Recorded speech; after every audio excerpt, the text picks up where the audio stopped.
apa manfaat tasawuf di dalam kehidupan sosial secara umum, secara luas ya Pak ya? Oke, mungkin jawaban saya tidak akan bisa mendalam sebagaimana kalau kita bisa bicara berdua, dan saya tahu beliau sangat tahu jawabannya. Cuman dia mensodakohkan pertanyaan itu agar menjadi pengetahuan kita bersama. Oke, gini aja, saya berangkatnya dari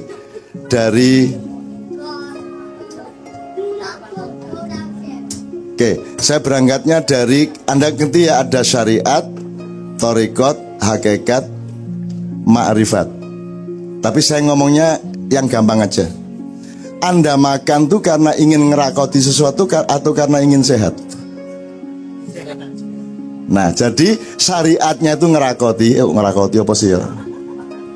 Terus mangan gitu ya. Syariatnya itu makan.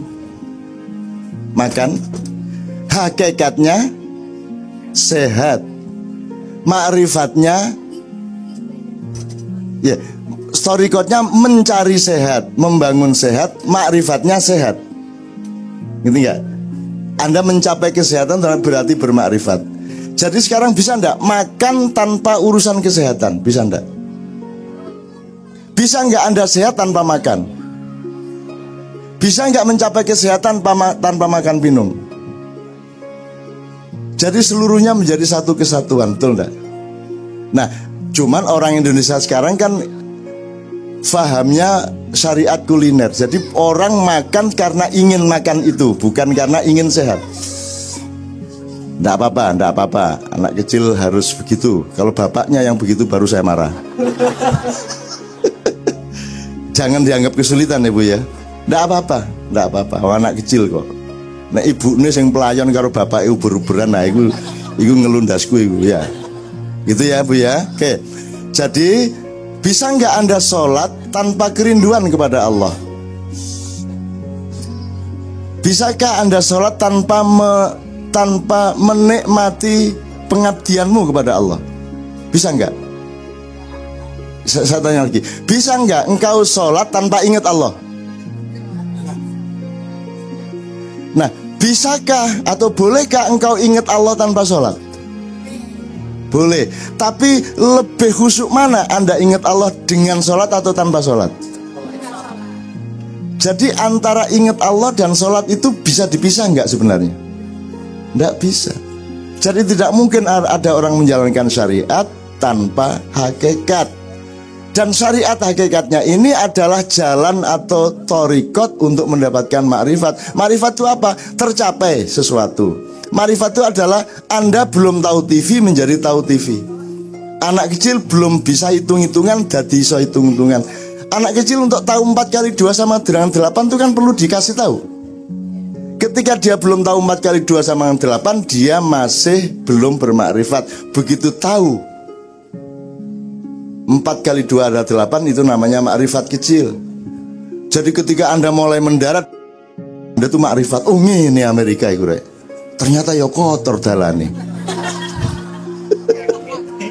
Iya ajak nih. Kumuh ajak nih. Was angel dolek rokok larang, dolek rujak gak ono, angkringan gak ono. Ya opo iki? Terus kudu nggawe tempe dhewe, akhirnya produksi tempe kan gitu kan. Wah harus bikin peyek sendiri karena nggak mungkin bikin peyek. Akhirnya kita jadi kreatif, mendapatkan rahmat dari Allah. Kita bikin apa saja. Saya yang sekarang bermakrifat, saya sudah siap untuk makan kebab. Apa meneh Pak ya? Sing barat-barat. Steak. Sandwich. Apa meneh rek? Pizza. Udah siap aku. Dadak tutuk ke ini pecel. Mbok tak pikir Amerika rek. Pancet aja. Oseng-oseng tempe, lodeh, tahu campur. Wes. Nah, jadi kan saya bermakrifat. Mendapatkan nikmatan rohani yang luar biasa. Jadi saya ingin mengatakan kepada Pak Rid, saya menjelaskannya kepada para jamaah, tidak kepada beliau ya, dengan bahasa beliau bahwa tasawuf itu tidak bisa dihindarkan. Semua orang membutuhkan tasawuf. Tasawuf itu apa? Tasawuf itu penyadaran dan penikmatan, kerinduan dan pengabdian kepada Allah. Maka ada yang jalannya pakai zikir itu supaya Allah mancep bener. Ya. Nah, semua itu tidak bisa dielakkan oleh manusia. Semua manusia butuh tasawuf. Apa sebabnya nyun sewu ya? Apa sebabnya banyak teman-teman di sini di Amerika atau di Eropa itu mengalami kebingungan? Kalau di sini di Korea aja, di Korea atau di Hong Kong, tidak apa-apa. Ayo, sing banter. Ya, oke. Louder. It's okay, fine, no problem. Yes. Oke. Ini enggak apa-apa ya, saya jawab loh ya. Saya kalau waktunya sudah dibatasi saya dikasih tahu ya. Di Korea itu Bu, saya sama Mbak Fia sering ke Korea dan terus disuruh ke sana. Hong Kong juga gitu. Ketemu TKI, tapi saya juga punya teman-teman Korea sangat banyak. Jadi Korea itu saya kasihan sama orang di sana. Ya, kasihan. Kerja gampang, gaji besar, tapi mereka tidak punya waktu untuk menjadi diri mereka sendiri. Ketika Anda kerjakan, Anda bukan diri Anda, tapi Anda pekerja. Nek penggaweane misalnya ini di pabrik ya, orang ini sedino ini tok deh. Sedino 15 kali ini. Jadi waktu naik kereta tuh kapilen ini gitu. Wah, akhirnya arek-arek wedok iku muring-muring kabeh. Lah apa sampean ingin nang ngene? Itu 15.000 kali gini-gini tok. Jadi orang Korea itu kerja menjadi bagian dari mesin besar yang namanya industri, betul enggak? Kerja keras dan mereka tekun, rajin, luar biasa, total profesional dari jam 8 pagi sampai jam 8 malam. Begitu jam 8 malam pulang bingung. Saya ini siapa ya? Mosok saya hidup di dunia mek nginangin itu. Akhirnya dia mencari dirinya. Siapakah diriku? Ya. Jadi jam 8 mereka mencari dirinya, tidak ada tempatnya. Maka mereka ke kafe, minum, kan itu kan? Kalau ada gereja, mereka ke gereja. Ada masjid, mereka ke masjid. Kalau kayak Anda, begitu Anda sholat, Anda ketemu Allah sama dirimu. Yang tidak peduli kerjaannya apa, tidak peduli hidup di Indonesia apa di Korea apa di Amerika, tidak ada urusan. Yang penting aku dengan Allah, Allah dengan aku, kan begitu. Anda punya banyak jalan untuk menemukan dirimu. Nah, teman-teman Korea yang saya kenal itu tidak punya jalan. Begitu jam 8 bengi ya wes naik gak nang kafe atau di pinggir jalan bareng-bareng ngombe atau judi atau game segala macam, kan tidak punya jalan untuk ketemu dirinya. Karena ada rumus, kalau engkau kepingin ketemu Tuhanmu, maka temuilah dirimu. Barang siapa mengetahui dirinya, maka dia akan mengerti Tuhannya. Wa man arafa nafsahu faqad arafa rabba. Barang siapa mengenal dirinya, dia akan mengenal Tuhannya. Maka setiap orang habis kerja keras, itu kan dia tetap harus kembali ke dirinya. Nah, orang Korea yang saya tahu, mereka malam bingung. Maka terus setelah mabuk sampai ngantuk tidur, pagi kerja lagi, gitu terus menerus bertahun-tahun. Nah, sampean kan lumayan. Ono selawatan, ono yasinan, ono wiritan, ono zikir, la ilaha illallah, la ilaha illallah, ya Rahman, ya Rahim, ya Rahman, ya Rahim. Ada gitu loh. Nah, teman-teman tuh enggak punya pengajian, ndak punya selawatan, ndak punya yasinan, ndak punya hadroh, ndak punya angkringan, yang ndak ada. Jadi Anda ini sangat beruntung sebagai manusia. Oke, ini sambil saya menjelaskan ya Pak Ridza, saya menjelaskan kepada teman-teman supaya ilmu yang Anda tanyakan itu bermanfaat untuk mereka. Kalau Pak Ridnya udah beres. Jadi ini misalnya, sampean punya ID card, masing-masing, kartu identitas, betul ndak? Oke. Apa? Kolomnya kolom apa? Kartu identitas itu. Terus tanggal lahir. Saya tanya satu hal. Yang menentukan kamu lahir itu siapa? Pada tanggal sekian, jam sekian, bulan sekian, tahun sekian, siapa? Oke, Allah ya. Kamu bisa memilih sendiri enggak? Enggak bisa Anda ya.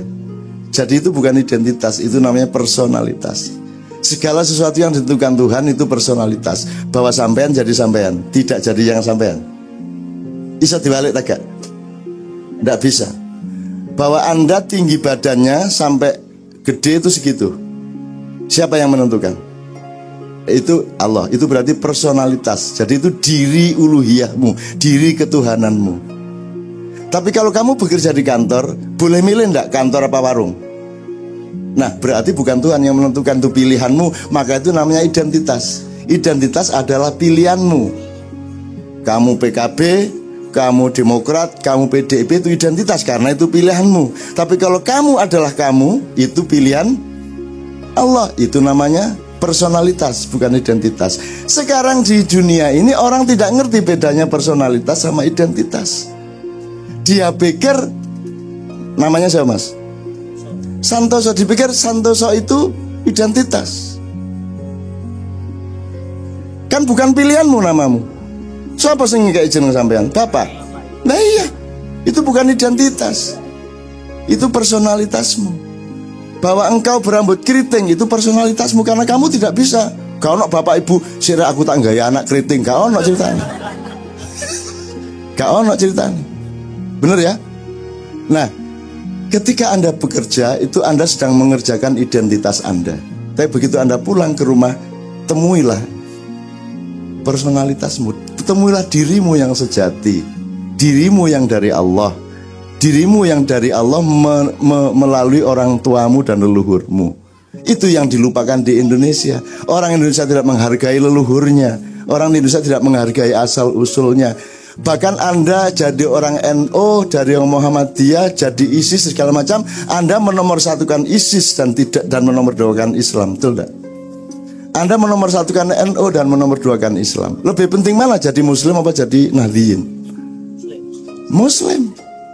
Nah, kalau Muslim itu dari Allah, Islam itu dari Tuhan, maka dia termasuk personalitas. Dia lebih penting. Kalau yang waktu acara kemarin kan soal tela geduk. Ya, saya tanya, Anda tela jadi apa aja, Bu? Geduk, krepek, kolak, telu ya, kolak. Anda ke ini posisi tela apa geduk?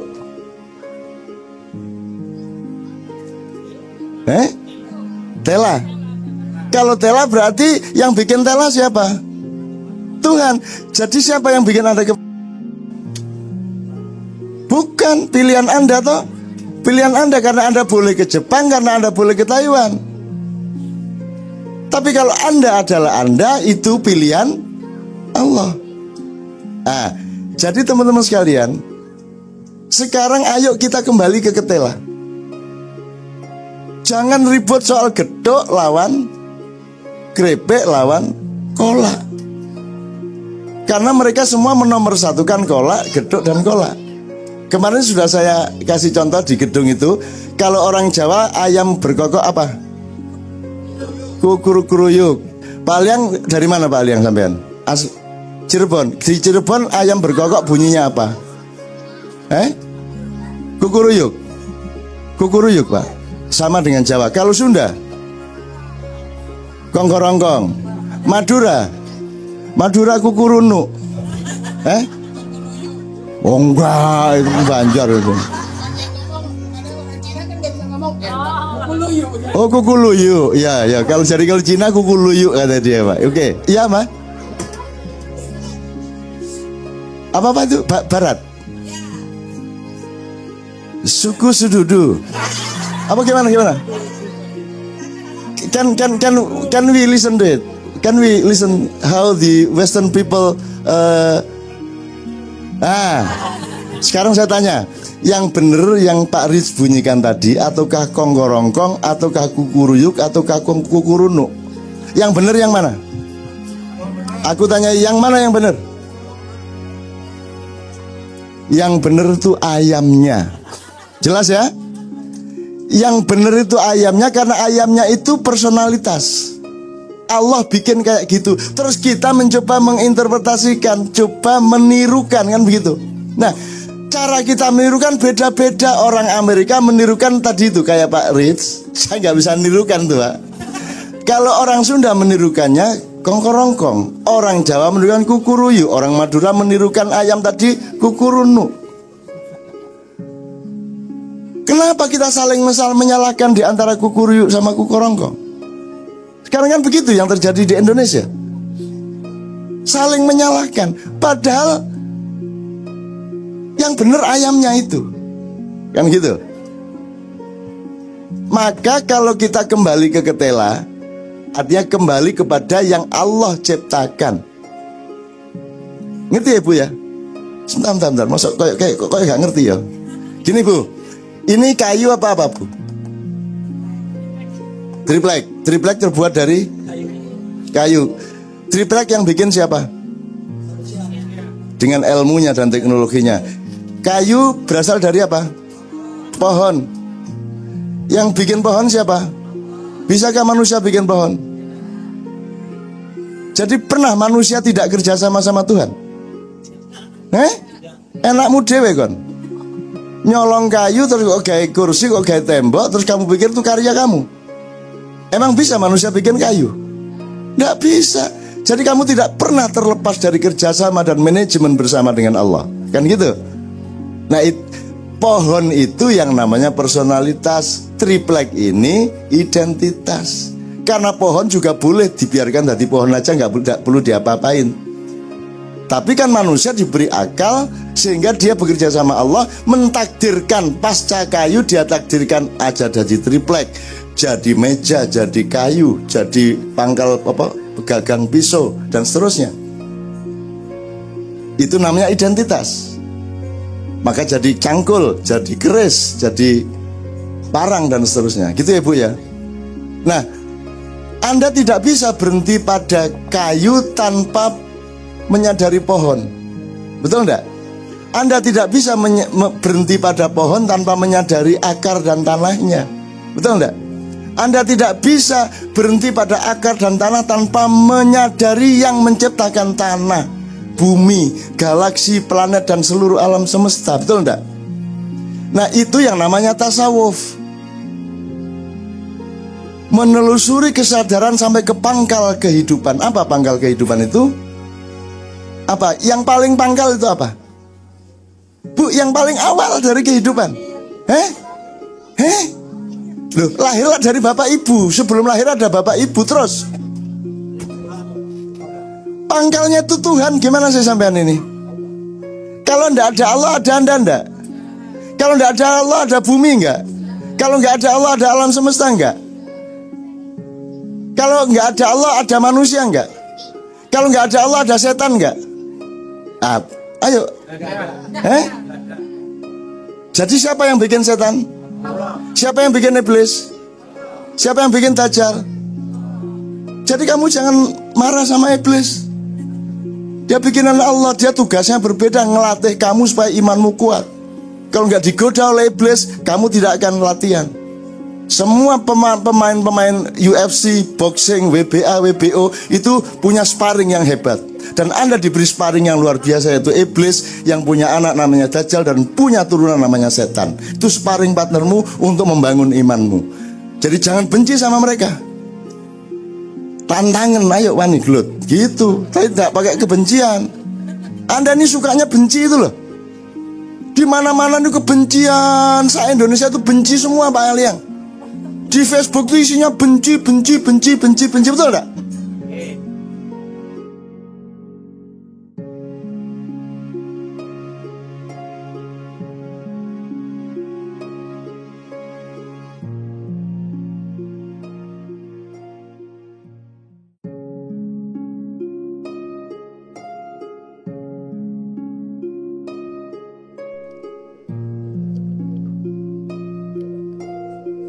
Assalamualaikum warahmatullahi wabarakatuh.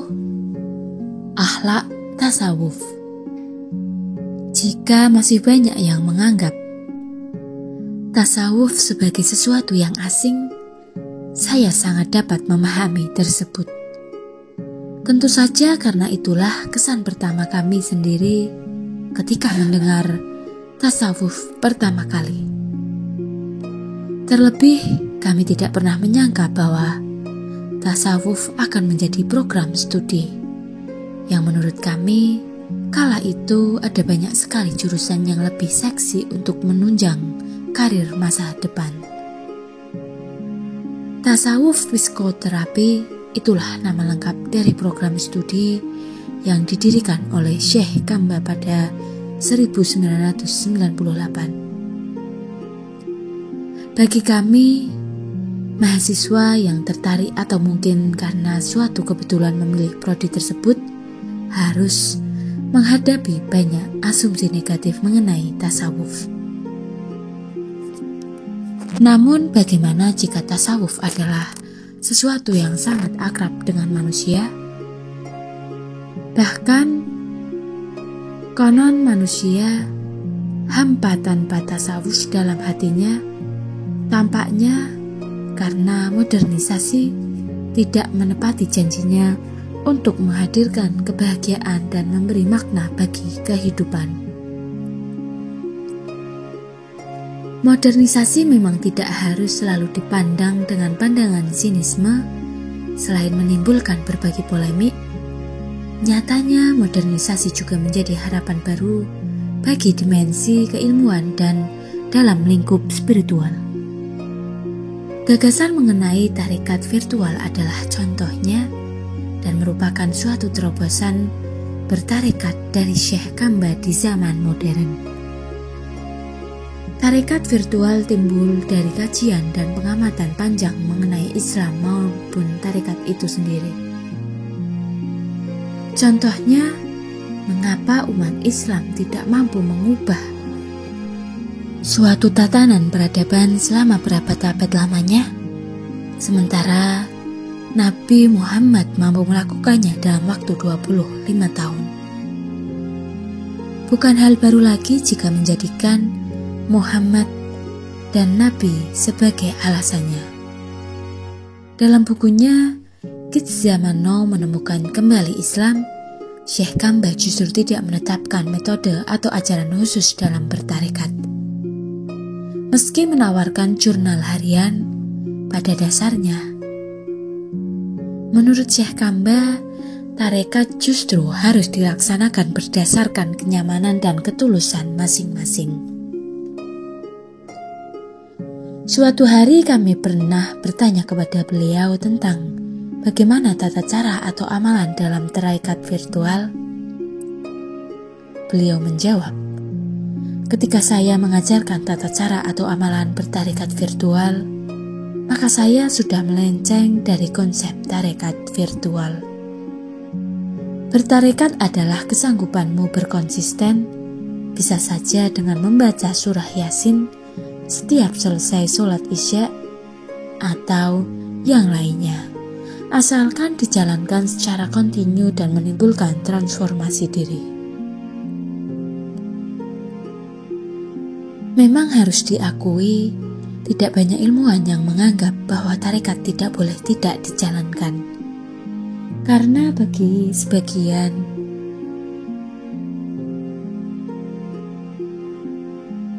kalangan, cukup kuat anggapan bahwa tarekat harus melalui rangkaian formal pembaitan yang cukup menakutkan bagi orang yang ingin bergabung ke dalamnya. Banyak dari penempuh perjalanan spiritual merasa segan disebabkan konsep psikologis yang sistematis, sehingga timbul pertengkaran dalam pikiran seseorang terkait konsep tasawuf yang esensial. Selain itu, tasawuf menjadi sebuah program studi perkuliahan sebagai salah satu upaya mengembangkan tasawuf dalam ranah keilmuan. Meski tentunya ini menimbulkan pertanyaan mengenai metodologi, apakah yang akurat digunakan dalam kajian tasawuf? Tasawuf adalah kajian yang bersifat individual, yang mengalami atau merasakan pengalaman spiritual sangat sulit untuk dijelaskan. Sementara penelitian dan kajian mensyaratkan asumsi yang terukur dan mampu dibuktikan untuk itu, kajian yang dirasa paling cocok untuk disandingkan adalah psikologi, karena berkaitan dengan pola perilaku dan kejiwaan individu. Syekh Kamba dalam pengajarannya selalu mengedepankan gagasan bahwa bertasawuf adalah berislam itu sendiri. Sehingga seringkali topik yang diangkat bukanlah yang terlalu spesifik tentang tasawuf pada umumnya. Misalnya makna mendirikan sholat berarti menjadikan sholat sebagai diri. Syekh Kamba juga berasumsi bahwa ketiga ajaran tasawuf yakni muraqabah, tazkiyatun nafsi, dan memaknai segala sesuatu sebagai interaksi dengan Allah praktis dapat dijalankan mulai dari bangun tidur hingga tidur kembali. Ketiga ajaran ini menurutnya dapat menjamin keikhlasan seseorang, tidak hanya dalam ibadah formal keagamaan, melainkan menjadikan setiap perbuatan bernilai ibadah di mata Allah.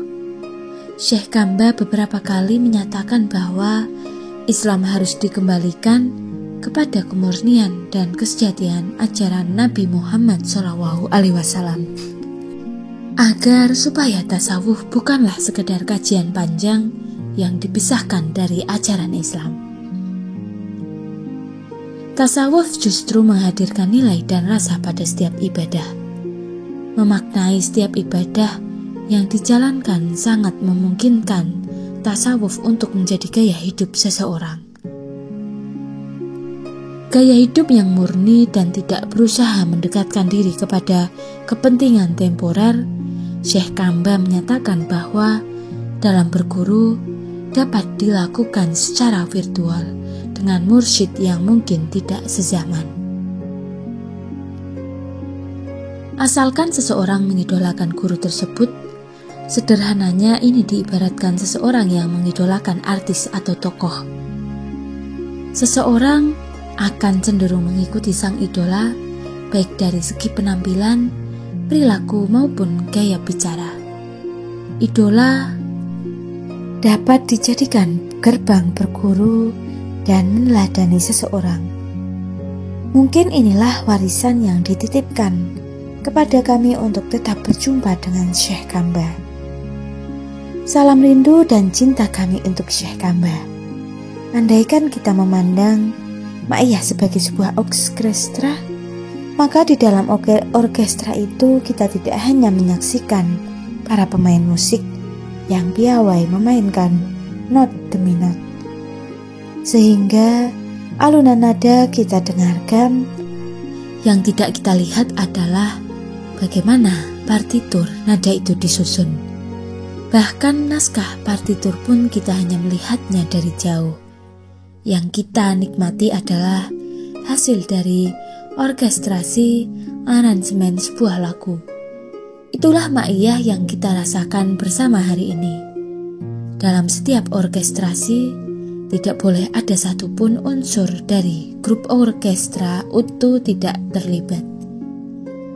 Andaikan ada yang tidak terlibat, maka akan mengurangi keindahan orkestrasi alunan nada yang ditampilkan. Contoh paling nyata adalah Kiai Kanjeng. Ketika Faiz masih ada, betapa kita sangat menikmati setiap nomor-nomor Kiai Kanjeng dengan alunan seruling bambu yang khas dari Faiz. Ketika akhirnya Faiz tidak ada, kita kemudian merasa ada sesuatu yang hilang dari Kiai Kanjeng. Alhamdulillah, sekarang ada Novan yang menggantikan posisi Faiz pada seruling. Pada contoh ini, Faiz adalah mutiara seruling di Kiai Kanjeng. Jika dulu pada era Padang Bulan, awal yang menjadi ciri khas utama Padang Bulan adalah bahwa Cak Fuad bertugas untuk menyampaikan materi tafsir Al-Quran secara tekstual, sementara Cak Nun bertugas untuk menyampaikan materi tafsir Al-Quran secara kontekstual.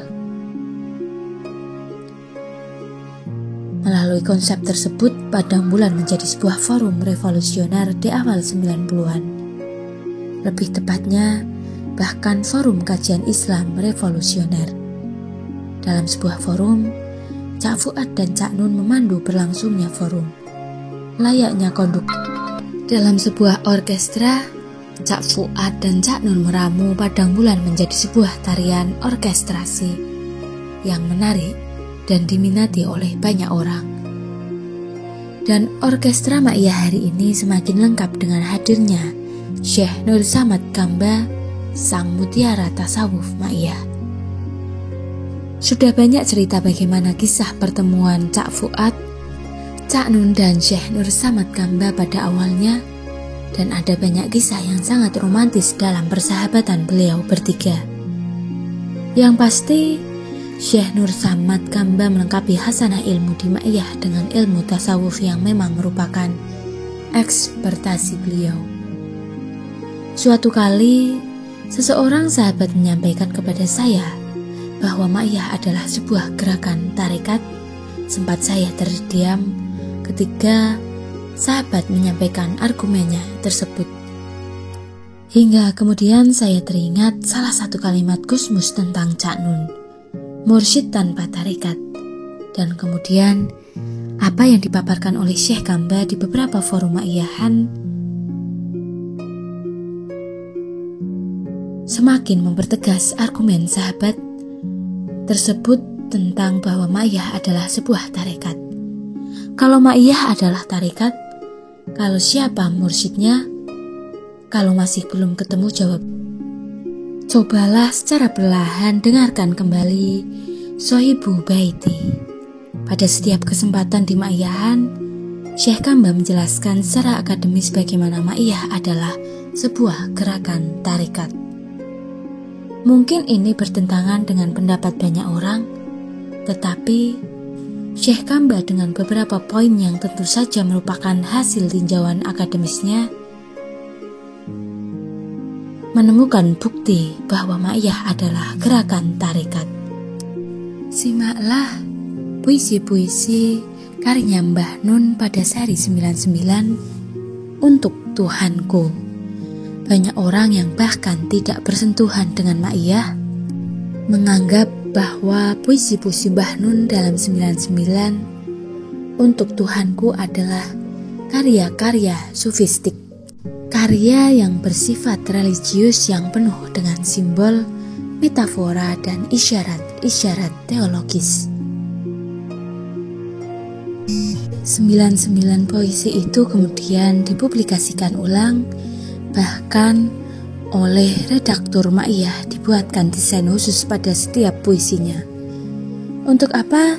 Tentu saja selain untuk mengangkat kembali karya-karya Mbah Nun, juga untuk semakin mempertegas bahwa Ma'iyahan itu tidak sama dengan cangkruk, ngopi, begadang sampai pagi, ketawa ketiwi, hahaha semata.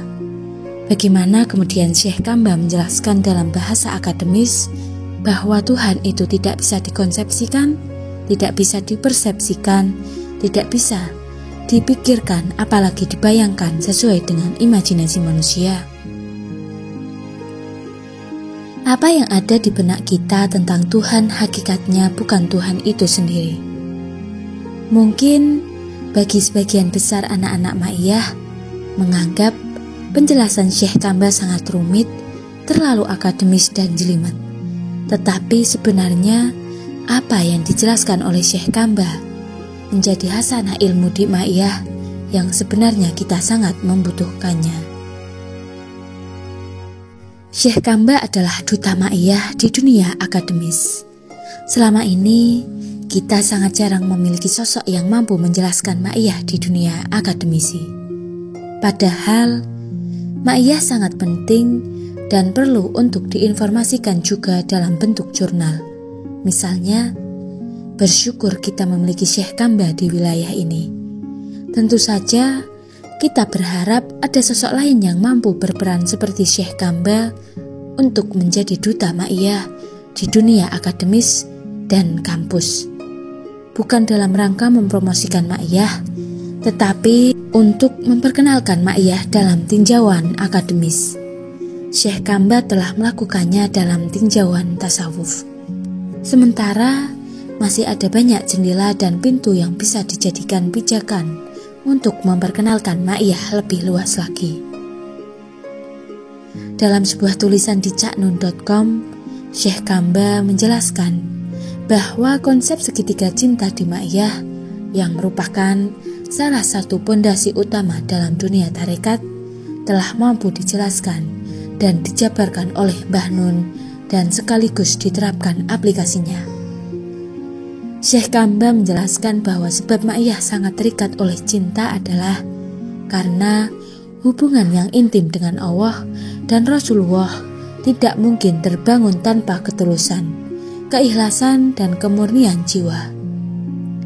Tentu teman-teman masih ingat penjelasan Syekh Kamba tentang bahwa Ma'iyah adalah jalan kenabian karena memiliki 5 prinsip nilai kenabian. Syekh Kamba menjelaskan bahwa dengan adanya forum Ma'iyahan yang akan menjadi titik-titik air yang menjadi modal awal para salikul Ma'iyah untuk berproses mi'raj menuju Allah. Paparan Syekh Kamba dalam tulisan tersebut menjadi sebuah peringatan bagi kita bahwa melalui Ma'iyahan yang sering kita ikuti, tidak kemudian dengan mudahnya kita merasa paling Ma'iyah, apalagi merasa paling Islam, merasa paling mengenal Allah, merasa paling paham tentang konsep Tuhan dan lain sebagainya.